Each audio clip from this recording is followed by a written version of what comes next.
حسنا، بعدما رأيتم كيفية لعب هذه اللعبة ما زال في جعبتنا سؤال لكم، وعليكم استخدام المنطق في حل هذا اللغز المنطقي. مستعدون؟ أمامكم 3 غرف، وعليكم دخول واحدة منها. تحتوي الغرفة الأولى على مجرمين مستعدين لقتلك.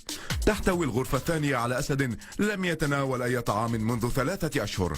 أما الغرفة الثالثة فيلتهمها حريق. أي غرفة ستختارون؟ هل لديكم جواب؟ لنعد إلى بن ونرى ما هي أجوبة الناس. أية غرفة ستختاران؟ الحريق. قد يكون الدخان قادما من المدفأة. لا، ليست المدفأة. أحاول أن أقرأ عينيك لأرى إن كنت ستعطيني أي تلميح. أعتقد أنني سأتغلب على المجرمين. ستفعل حقا. أجل. حسنا. ماذا عنكم أنتم؟ هل اخترتم غرفة المجرمين؟ غرفة النار أم الأسد؟ إن اخترتم الغرفة الثانية فستعيشون لتحلوا المزيد من الأحاجي. كما قلنا، الأسد لم يتناول أي طعام منذ 3 أشهر، ما يعني أنه مستلق على الأرض ميتا. إنه ميت. لم يتناول الطعام منذ 3 أشهر.